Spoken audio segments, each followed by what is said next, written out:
Bruno Torturra, jornalista, que está aqui conosco, um dia que está sendo comemorado aqui na comunidade como um grande dia.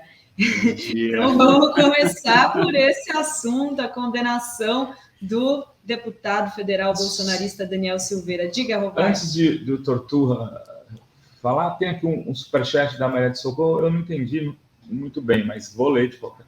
Caros jornalistas, prof. colegas aqui da universidade, avisou que me leram o meu comentário com deboche, ironia, racismo.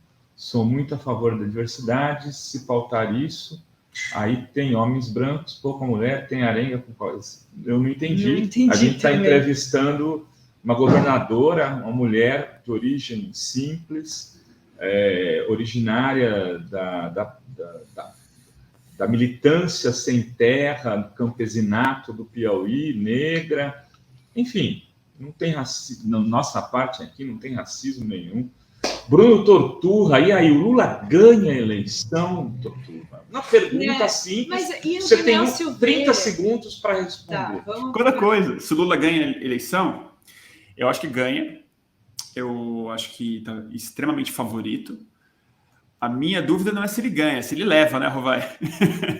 Acho que tem uma diferença que a gente sabe, o Brasil já está de olho, não é novidade para ninguém que o Bolsonaro não vai reconhecer uma derrota, que vai ter apoios importantes nessa mentira que ele vai levantar, e a gente não sabe, não tem muito plano do que fazer no dia seguinte, né? Se o Bolsonaro falar que não valeu. Mas na urna, eu acho que o Lula é o franco favorito. Acho que não vai ser uma campanha simples, vai ser uma campanha muito desafiadora, que o nosso campo vai precisar ser muito estratégico para não perder terreno. A nossa grande vantagem é que a gente já está na frente. Então, eles é que tem que virar, não é a gente. Isso já muda muito o jogo. Eles é que tem que fazer o vira-volta, não é a esquerda. Mas a gente vai ter que ser muito, vai ter que trabalhar muito, vai ter que ser muito lúcido, Roberto. E essa campanha, como você bem sabe e tem falado, e escreveu o seu livro, a campanha não vai poder ser feita só pelo PT. Ela vai ter que ser uma campanha civil, vai ter que ser uma campanha que as pessoas vão se auto-organizar, vai ter que penetrar no Brasil, vai ter que ter conversa, rede social, grupo de Zap, grupo de Facebook, e não dá para esperar que o marqueteiro vai resolver essa situação de jeito nenhum, porque já não resolveram em 18. Então, a última eleição dos marqueteiros foi 14, assim, no finalzinho da era deles. Agora... Você tinha uma pergunta, Adri? Eu deixei. Não, eu tinha falado do Daniel Silveira, mas já que a gente entrou nesse assunto de depois eleição, depois a gente volta. Me interessa falar disso, que agora está rolando aí, né, várias matérias de que tem que trocar um marqueteiro, o cara nem começou, já estão querendo trocar. Você vê que tem uma disputa pelo butim ali, né? Porque essa coisa gira muita grana. O contratão de 40 milhões, todo mundo quer. E as pessoas, às vezes, não estão se dando conta do quão dramático, né, é ficar disputando a grana da campanha, ao invés de disputar o discurso, a narrativa. Hoje, Bruno, exato, a gente trouxe aqui, a Adri pode até pôr na tela, um estudo do Dataforum, que a gente criou agora, e a gente vai monitorar as redes todos os dias, vai ter notícias, né? A comunidade bolsonarista, ontem, ficou em cima do debate do Daniel Silveira. A gente pode até fazer isso. Essa comunidade preta, mais escura, ela fez 47% do debate 46%. Na rede. 46%. A lulista fez 23%, né, Adri? 23%, metade. E aí, volta lá, porque aí tem os chamam-se independentes e influencers, né? Onde está a Anitta, o Felipe Neto e tal. Essa comunidade fez 14%.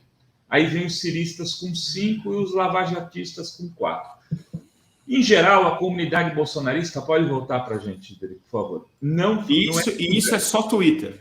Só Twitter. 500 mil Twitters, Torturra. 500 mil Twitters. Em geral, a comunidade bolsonarista ganha nas redes com 39-30 da lulista, 40-32, mas vem ganhando quase todo dia. Quase todo dia. O que você falou corrobora a minha tese, eu estava dizendo antes de você entrar. Vai ter que ter uma aliança dos independentes com o lulismo para fazer a disputa nas redes. E as pessoas estão preocupadas com o dinheiro da campanha que vai para a TV. Eu fico besta, sabe, velho? Ao invés de se preocupar estrategicamente com o que é estratégico. É inacreditável, né? Que a gente demorou anos, a gente ainda não aprendeu como campo, como grupo, como comunicadores, que assim, os marqueteiros são importantes? São. O valor da campanha que o PT tem vai fazer muita diferença? Evidentemente que sim. As pessoas ainda veem a TV, tudo isso importa. Mas as narrativas hoje não são escritas pelos marqueteiros. Não é o João Santana que vai definir a imagem que o povo vai ter do Ciro Gomes. É o debate em torno do Ciro Gomes que a rede é capaz de promover, que as pessoas vão promover nas ruas. Isso é muito mais importante, isso não tem valor, isso não é mensurável em reais, isso não emprega muita gente, mas é onde a eleição se dá. E é onde o Bolsonaro tem essa força aí, porque essa força toda que ele tem, que é você aferir o bem aí, claro, tem muito dinheiro envolvido nisso, mas isso aí não é marqueteiro, né? Isso aí é uma construção de rede de longa data, que eles souberam trabalhar, que tem estratégia. E mais do que estratégia, tem uma coisa que a gente nunca vai ter, né, Rovai? Que a gente não pode ter, por uma questão ética, mas outra porque não é da vocação mesmo do tipo de eleitor que a gente precisa evocar. Mas que os caras jogam sujo. E jogo sujo funciona, né? As pessoas são muito seduzidas por histórias espetaculares, por mentiras, por narrativas que desviem de problemas complexos como os que a gente tem, né? Então, isso eles têm uma vantagem estrutural na rede social, pela superficialidade do debate, pela forma como as redes estão sempre atrasadas em punir os fake news, em fiscalizar. Então, eles sempre largam na frente. E eu acho que a gente só tem que compensar isso com estratégia, organização e inteligência. E isso é uma campanha civil. E, nesse sentido, eu acho que o seu livro mata a charada mesmo. Assim. A gente precisa de núcleos em todos os lugares. Porque uma pessoa com um Instagram de 5 mil seguidores, ela pode não parecer muita coisa no mercado nacional. Mas se o cara tem 5 mil e mora em Joinville, esse cara é um baita de um influencer.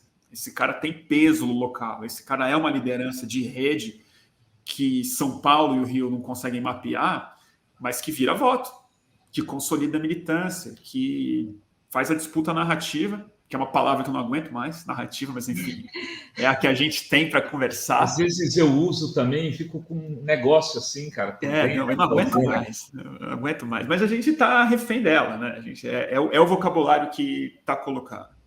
Mas agora explica, por que você não aguenta mais narrativa? Quero saber. Porque ela significa o que ela não tem mais sentido. É compartilhado.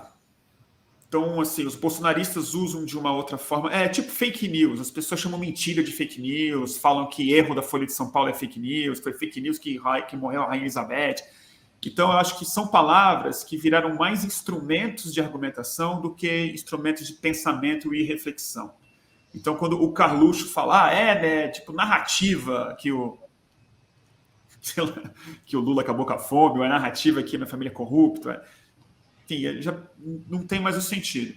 Mas claro que no sentido original da palavra narrativa, no sentido mais estruturante dela, assim, acho que a gente ainda está muito refém de narrativas. Elas precisam ser construídas. Eu não acho que é só disputar elas. Eu acho que a gente precisa construir narrativas que ainda não existem muito consolidadas, do zero quase.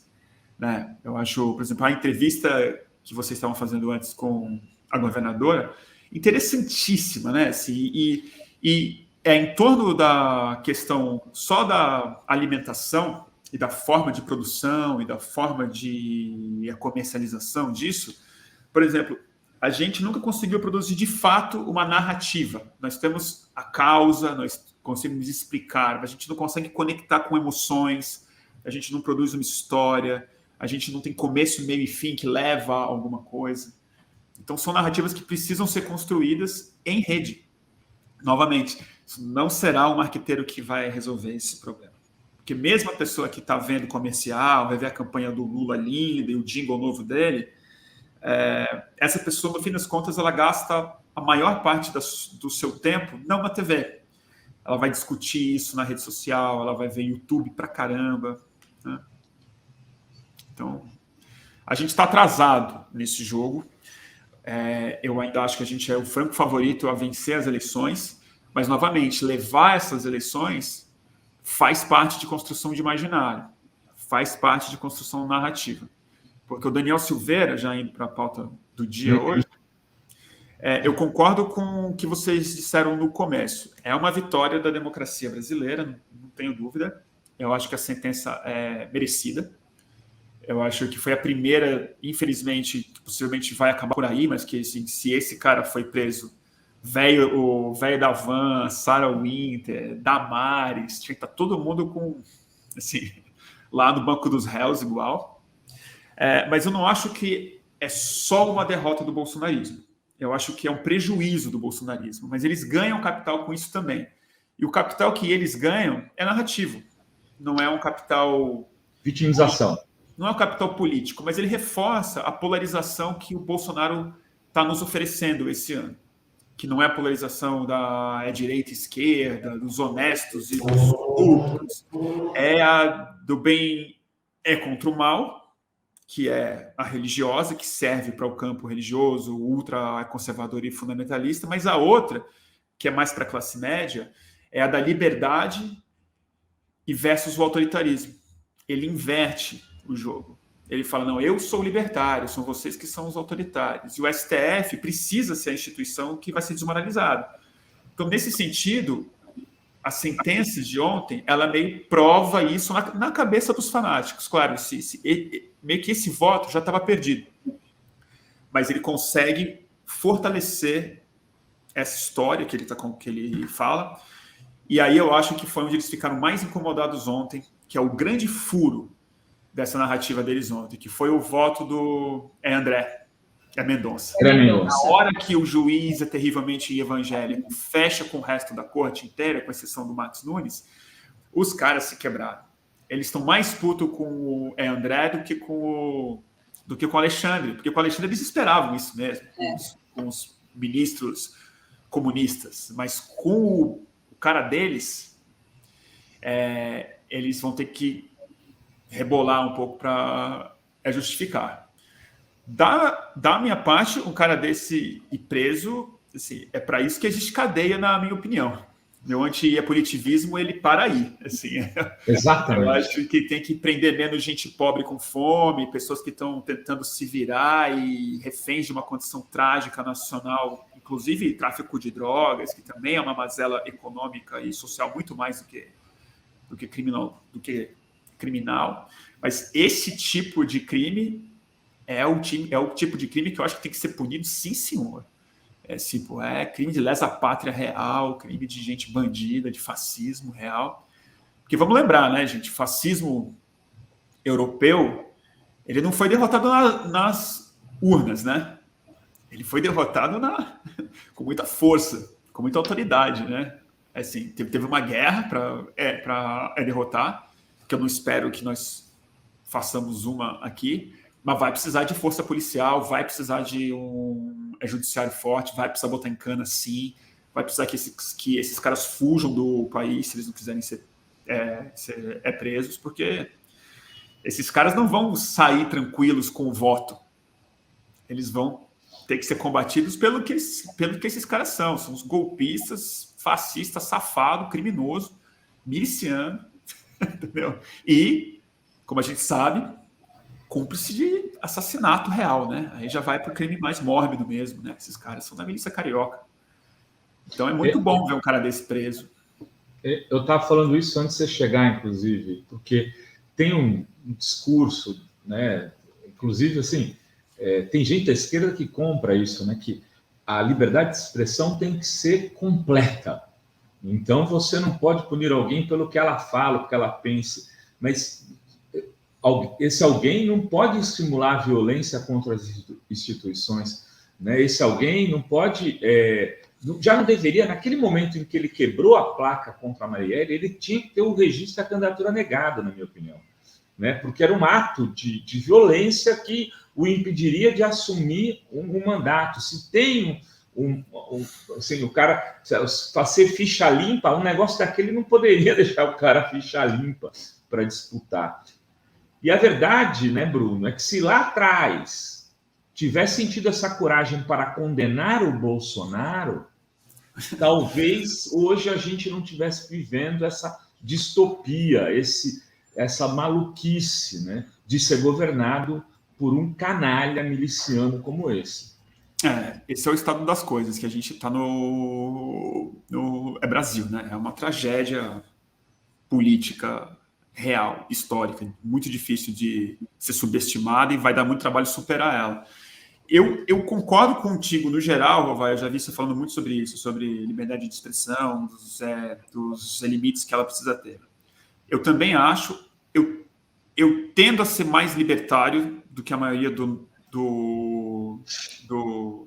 nosso campo.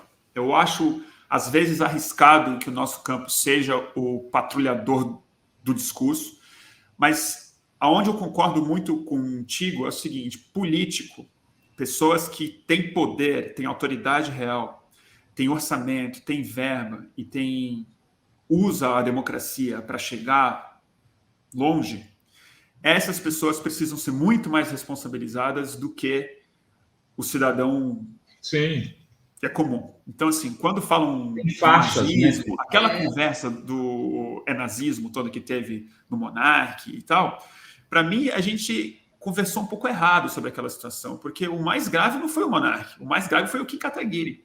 Foi sim. Porque o Monark é um moleque falando merda. Ele perdeu os patrocínios dele, perdeu o emprego dele, e é a punição que ele merece mesmo. Eu não acho que o Monark tinha que ser processado pelo Estado, porque, francamente, eu não acho que ele fez apologia do nazismo. Ele falou uma besteira. Eu não acho que ele teria que ser preso, não. Eu me posicionei contra a prisão dele. Mas o Kim podia receber um baita de um processo de cassação em cima do que ele falou por uma outra questão. Porque é o seguinte, um político falar que os nazistas podem se organizar politicamente é totalmente diferente de falar que os nazistas eles podem falar, eles podem publicar um livro. Porque você montar um partido, isso significa poder, legitimidade política no país. Você disputa voto e não ideias. Isso é algo que não pode ser admissível. E eu acho que o próprio Silveira, ele entra nesse lugar. Se você está disputando um cargo público, a sua plataforma não pode ser a violência. Se você quiser advogar isso, vai ser um maluco do Twitter, entendeu? Vai ser babaca sozinho. E isso eu acho mais difícil da gente policiar, mas assim, o cara era polícia militar.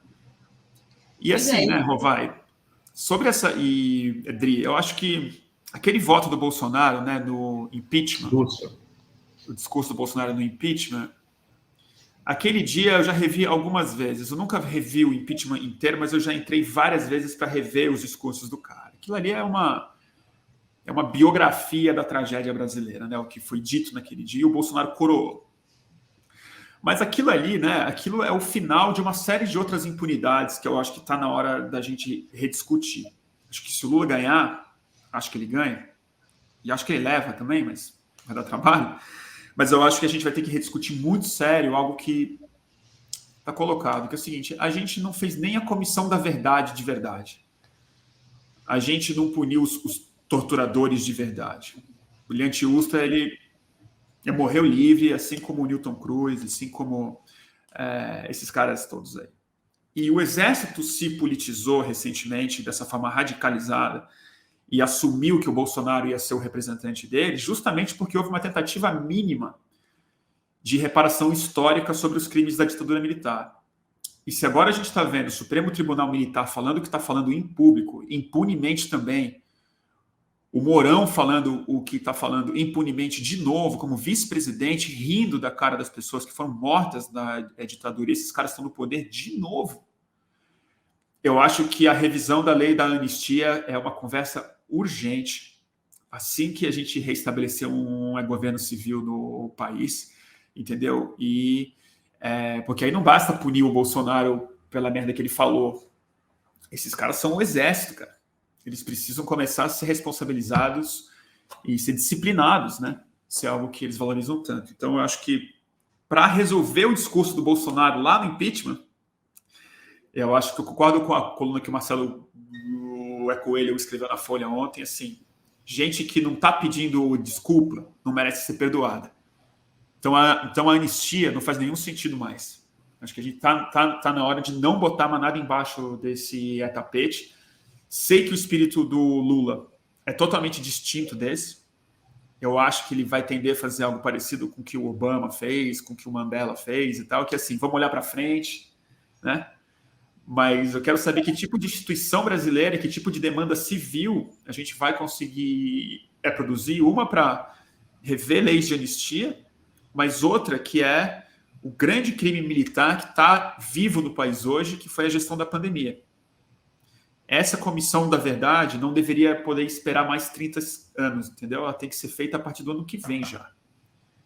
E é preciso ser muito cirúrgico, na minha opinião, na hora que assume a presidência da República, em relação ao establishment das Forças Armadas. É preciso aposentar uns 200, 300, mandar para pôr pijama uma quantidade imensa de generais e fazer e escolher novos comandantes para assumir postos que sejam comprometidos com o processo democrático, coisa que não se fez lá atrás. Foi um erro tremendo. Isso, aqui entre nós, com todas as críticas, o Chávez fez de cara na Venezuela, né?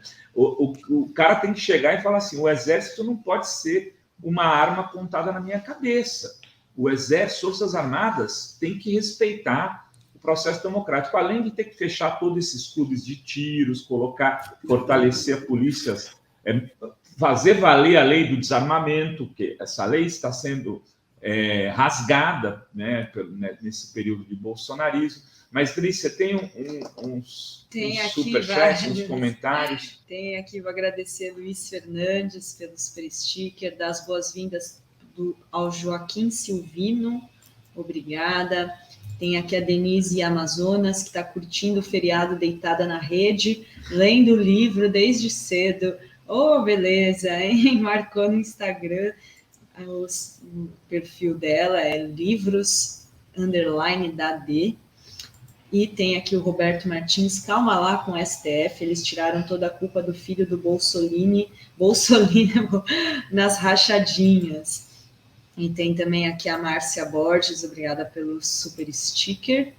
E tem aqui também o Roberto Martins, que diz que o voto do André Mendonça foi esperto, a parada estava fechada e ele quis dar uma de não ser seguidor do Bolsolino, que ele chama de Bolsolino e Bolsonaro. Ô Torturra, o que você achou da foto do Aécio? Eu achei uma matéria na Fórum muito. Eu achei maravilhosa. Eu achei aquela foto. Eu acho que você já disse, o que todo mundo já disse, é a cara do golpe, né, gente? Assim, como o ressentimento faz mal para a saúde. E eu vou ser um pouco cruel aqui, mas eu acho que é uma piada com o que de verdade, assim. Eu tô lamentando tanto o caminho que o Ciro Gomes está escolhendo, que ele tem que tomar muito cuidado, porque ele está bonito ainda, o Ciro Gomes. Se ele ficar assim mais uns 2 anos, ele vai ficar a cara do Aécio Neves. A gente fez uma matéria na Fórum, cujo título é Aparência de Aécio Neves, 2 pontos. Como evitar e combater o envelhecimento precoce. Não dá, cara. Que foto terrível. E aquilo ali, aquela foto. E o pior é que o Aécio roubou a cena. Mas a foto é inteira tão triste, né? Assim, o Eduardo Leite com o Paulinho da Força, com o Aécio Neves, se isso é a vanguarda da articulação da dita terceira via, de um projeto que eles consideram superar o passado, é isso aí? Então, estão de parabéns mesmo. Né? Esse é o novo, né? É o novo. Essa é a novidade, né? Tipo, dois eleitores convictos do Bolsonaro, um golpista desgraçado que plantou essa semente que aí veio tudo que a gente sabe. E o Eduardo Leite, que, nossa senhora, se isso é juventude, sim, eu quero ser velho o mais rápido possível. E vocês viram que o Paulinho da Força disse que já está acertado que o Dória não vai ser candidato, que o Aécio e o Eduardo Leite falaram isso para ele. O que vocês acham, hein, do fim do Dória? Dória vai conseguir ou já era mesmo, hein, essa candidatura do Dória? O que você acha, Bruno? Eu acho que já era. Eu acho que ele tomou um golpe do partido dele. Eu acho que eles fingiram que iam dar espaço para ele renunciar no governo. Aquela chantagem dele que pareceu um golpe de mestre pode ter sido mais um golpe de mestre do próprio partido, que garantiu que ele renunciasse e agora estão isolando ele. Assim, eu não sei o que os tucanos vão fazer, porque nem eles sabem o que eles querem. A eleição está perdida para os caras, entendeu? Eles destruíram o partido deles, bem feito que destruíram o partido deles da forma como foi. É merecido, entendeu?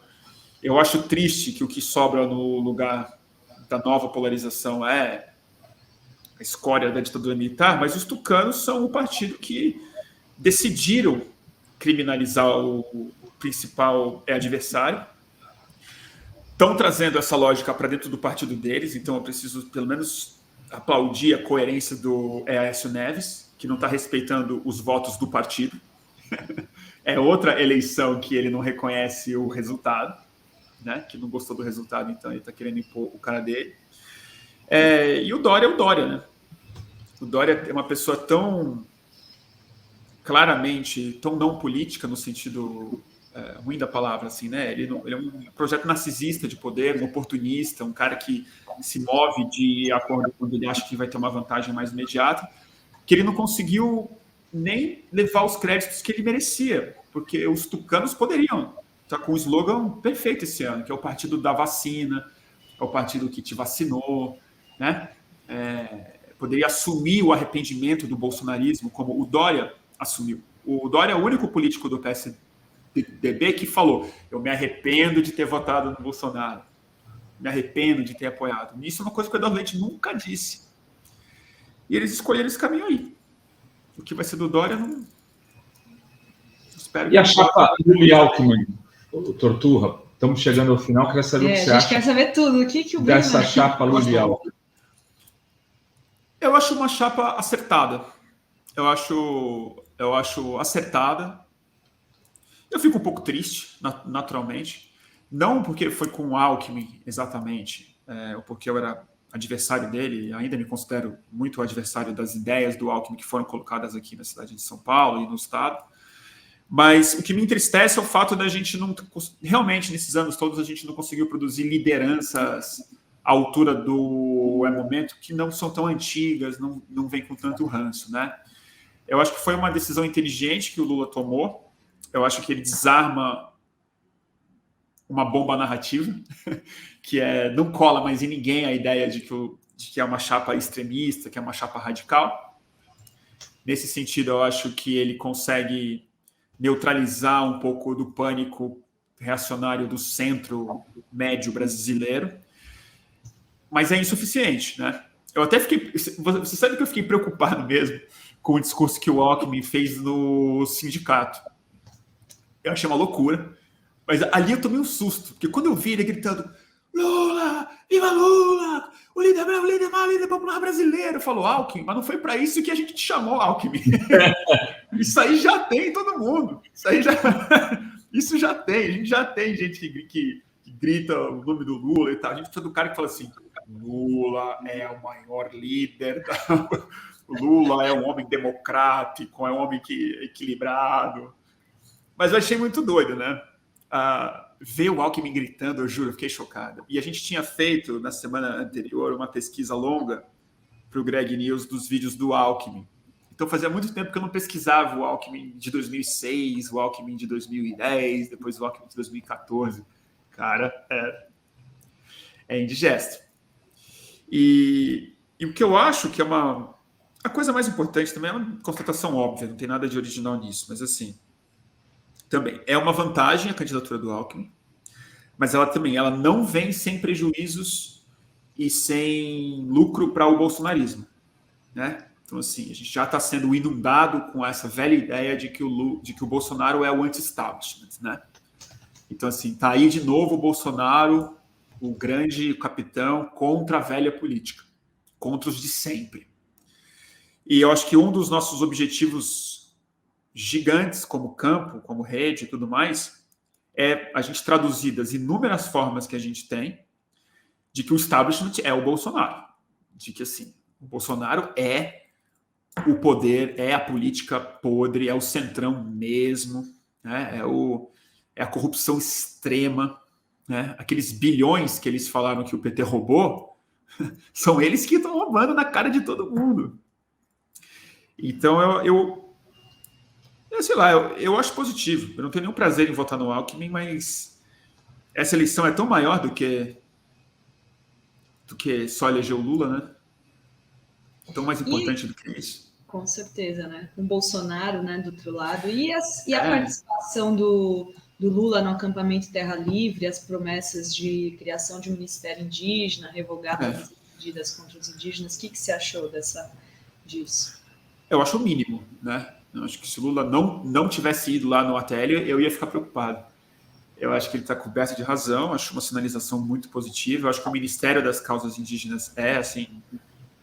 Eu acho que isso poderia ser um super ministério, poderia ser um ministério muito empoderado. De novo, eu tenho fé, assim, mas eu também tenho que conter as minhas expectativas, né? Porque o Lula ele vai ser um presidente e não vai ser um ditador. E a gente, ainda bem, mas a gente vai ter grupos muito consolidados depois do bolsonarismo, que sempre foram a base econômica e rural brasileira, mas agora com o Bolsonaro, eles estão com as manguinhas de fora, eles estão milicianizados.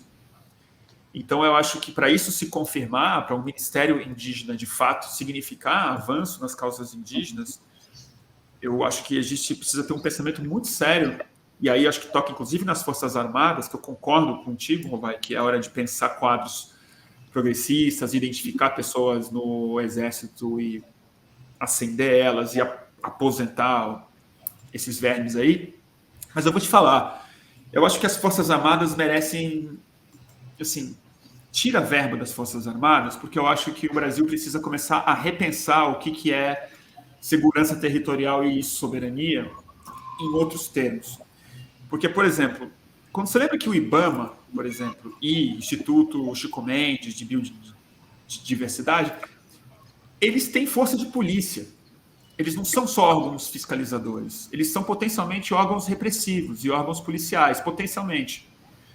Eu sou a favor de que o IBAMA comece a ter cada vez mais força física mesmo. Assim, que parte do orçamento de segurança nacional, de força, de helicóptero, avião, tanque, seja redirecionado para a soberania ambiental. Porque quando você pensa que o garimpo, por exemplo, quase todo esse ouro é mandado para bancos internacionais, para mineradoras canadenses, para a Europa, isso não é uma violação internacional do nosso território, da nossa...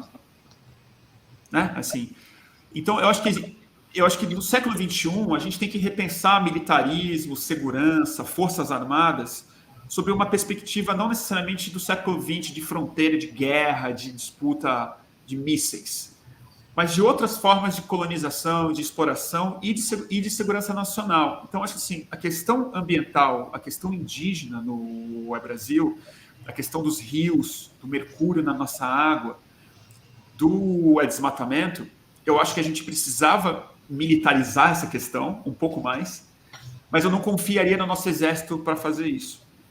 Eu acho que o Brasil está na hora de repensar outro tipo de força nacional, já nascida sob bases progressistas. Entendeu?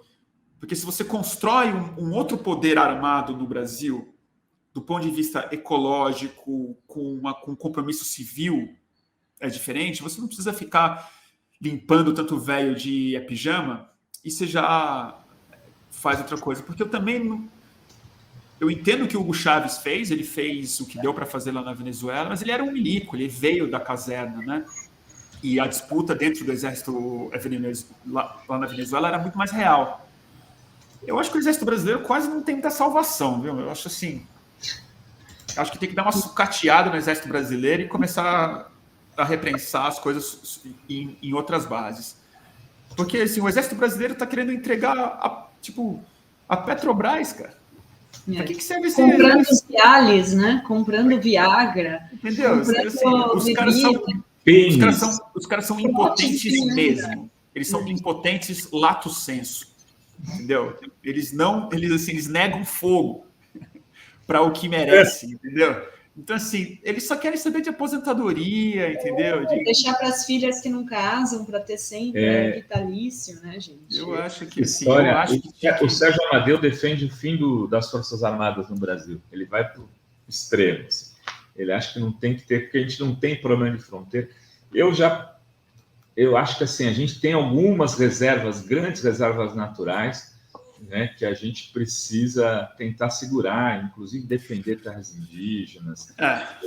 Enfim, mas lembrando, né, Rovai, que, por exemplo, eu considero hoje, assim, na época, eu levava a sério essas teorias, mas eu sempre tive mais dúvida do que certeza, assim. Hoje eu tenho toda a convicção, está provado na minha cabeça mesmo, que o que aconteceu no Brasil tem tudo a ver com a tentativa internacional de acabar com a soberania energética brasileira, com a descoberta do pré-sal e o que isso poderia significar para um país da América do Sul. Então, acho que a gente tomou uma intervenção internacional de uma outra ordem. Para esse tipo de intervenção, que é todas as que eles não precisam invadir como um exército, né? Eles fazem invasão midiática, financeira, política, eles fazem outras coisas. E é para isso que eu acho que a gente precisa se preocupar mais com a defesa, porque, lamentavelmente, se o exército americano quiser entrar aqui, se a gente triplicar o nosso orçamento militar, a gente não vai fazer nem cócega. Então, assim, a gente tem que criar outro tipo de soberania. Uma soberania com respeito ao internacional, tem que se refortalecer com o BRICS, com o G20, com o projeto que o Celso Amorim e o Lula tinham. Porque país com força política real não é invadido. E aí ele não é invadido por conta de exército. É porque a gente tem autoridade política, a gente tem uma soberania que vem de outro lugar, que vem de uma outra força. E eu acho que ela tem que ser reconstituída com muita sabedoria. Porque, assim, o pré-sal, a gente quase já perdeu. Vamos falar sério aqui. E, na minha cabeça, é uma tragédia, mas, assim, gente, o pré-sal do século XXI não é petróleo. Entendeu? É o que tem no Piauí, é o que tem no Ceará, é o que tem na Amazônia. Esses são os territórios que são as potências do século XXI mesmo, porque é ali que tem sol, vento, tem biodiversidade, tem aquífero, tem água doce, dá pro pau, entendeu? E são esses recursos que a gente ainda não conseguiu pensar estrategicamente sobre eles. E, para mim, o ministério mais importante do governo Lula vai ser o do meio ambiente como um organizador, inclusive, do futuro econômico do país. E aí que eu acho que a gente... O PSD já disse que está de olho, né? Não sei se você viu. De repente... que cara de pau do PSD, cara. Quando eu vi essa notícia, eu fiquei chocado. Os caras têm que pôr Randolph, tem que pôr gente séria, sei lá. Randolph também. O Mink também é bom. Se for o Mink, o Mink é ex-ministro, eu gosto também. Eu pensei nisso. Eu acho que o Mink fez uma gestão muito boa à frente do Ministério do Meio Ambiente, quando ele foi ministro. Ele fez. Mas eu sinto que um ministro do meio ambiente próximo, ele não tem que ser alguém só do meio ambiente, ele tem que ser um político muito hábil. Ele não basta ser um cara que sabe o que é a Amazônia, que é a preservação, porque a gente não está falando mais de preservar, a gente está falando de reconstituir. E aí é projeto infraestrutural de país. Então, por exemplo, reflorestar é agronegócio, gente. Reflorestar gera emprego, entendeu? Grandes empresas, maquinário, ciência, monitoramento, tecnologia. Reflorestar pode ser um agronegócio brasileiro. Não, e aí não é uma lógica de você preservar, é uma lógica de modelo de desenvolvimento mesmo. Como é que você gera emprego regional de muito mais qualidade do que na soja. E tem ligação com o que a Regina estava falando aqui, né? Que também incluindo a população local, as comunidades, gerando renda para elas, né? Não uma empresa que chega de fora e instala tudo lá. Exato. Né? E inclui as pessoas que preservaram até agora, né, os locais. Tem aqui o Luiz Fernando lembrando que o Exército levou cloroquina para os indígenas, né? Eu vou agradecer, a gente está chegando aqui ao final, Mercante, que fala, uma pergunta, algum outro país tem um Ministério das Causas Indígenas? Seremos os primeiros. Acho importante esse ministério. Eu acho que não tem, não sei, não conheço. Eu não conheço também. Eu acho que teve algum avanço nessa questão no gabinete do Trudeau, quando ele assumiu, eu me lembro, no Canadá, que teve algum avanço gigantesco das causas indígenas lá. E acho que o Boric está fazendo políticas e colocando a questão indígena do Chile em primeiríssimo plano, novamente, como modelo de desenvolvimento, como algo importante para o futuro e não só para a conservação. Vou agradecer o Luiz Fernando, que colaborou aqui com a TV Fórum hoje, Cadu Lacerda, que diz bingo, lembrar que Chaves veio do meio militar, Wesley, que deu aqui um super sticker também, e bora que dá tempo de ficar membra, aqui tem membra aqui da TV Fórum, apoiar aqui a programação, que está cada vez melhor, lembrando que segunda-feira estreia o Mauro Lopes, aqui cumprindo o Teodoro no Fórum Café. Vou agradecer, Bruno, muito obrigada, a gente já passou aqui, se você quiser... Bem da hora, né? Já passou. Quiser fazer um destaque final, fica à vontade. Tá. Eu vou fazer, na verdade, pedindo para a turma ficar membro da Fórum, membro da Fórum. E eu estou pensando de uma forma bem simples, assim, gente. Vocês sempre falam de cerveja, que é o preço de uma cerveja e tudo mais. Eu acho que está certo mesmo. Mas tem um outro preço que a gente não leva em consideração. Eu fiquei pensando muito isso na grande matéria que a agência pública fez sobre aquela agência de propaganda nojenta que fez campanha para o iFood, meio que desmobilizando os trabalhadores. E a primeira coisa que eu fiz foi, eu apaguei o iFood. Eu falei, não vou mais usar nunca mais. E aí eu me lembrei, cara, que cada entrega do iFood, eu pago para o iFood R$8, cara. Cada entrega, 8 conto. Para o iFood, não é nem uma cerveja. Então, assim, para quem usa aplicativo, para quem pede Rappi, pede iFood 2, 3 vezes por semana, vamos assinar Fórum. É preço de 1, 2 taxas do iFood. São essas empresas nojentas que a gente se acostumou a enfiar isso no nosso orçamento e que vai um dinheiro por mês. E a gente está falando, gente, de jornalismo independente, reconstituição de um novo mainstream, entendeu? A gente precisa fazer com que isso vire grande mídia, pare de ser chamado de independente, entendeu? E vire jornalismo brasileiro central, entendeu? Paute mesmo. Isso só vai rolar com o dinheiro do público, porque anunciante tem um limite muito grande para apoiar fórum, para apoiar pública, para apoiar de olho nos jornalistas. É o fluxo. O fluxo está paradão, então eu nem peço mais doação. Mas hoje vai ter uma live legal que eu vou fazer mais tarde. Vou fazer minha propaganda aqui. Eu vou entrar ao vivo mais tarde com o Siddhartha Ribeiro. Que legal. O grande neurocientista. Então a gente vai fazer uma live hoje mais tarde. Depois eu divulgo. Que horas vai ser, Tortuga? Ainda não sei. Vai ser à noite, depois das 8, 8h30, 9 horas, não sei. Fiquem ligados aí nas redes do Tortuga. Sigam nas redes. Dá o endereço, é Bruno Torturra, vai lá que vocês... É Torturra só. É Torturra. Vocês me acham no Twitter e no Instagram. Show. E tem aqui o último superchat da Ana Lu, que diz, Bruno, você esteve com a Sinara na Fórum, concordo com o que você falou sobre fazê-lo sofrer com o próprio discurso. Tamo junto, até te mandei mensagem no Twitter. Valeu, Ana Lu. Depois a gente conversa mais disso, Rovai. Depois eu queria ter uma conversa com Bora, vou estar em São Paulo em maio, eu quero marcar um... Vamos. De repente a gente faz um papo junto, de repente. Fechou. Ao vivo mesmo. Legal, valeu, gente. Irmão. Obrigada a vocês. Beijão no Lucão também aí. Salve aí.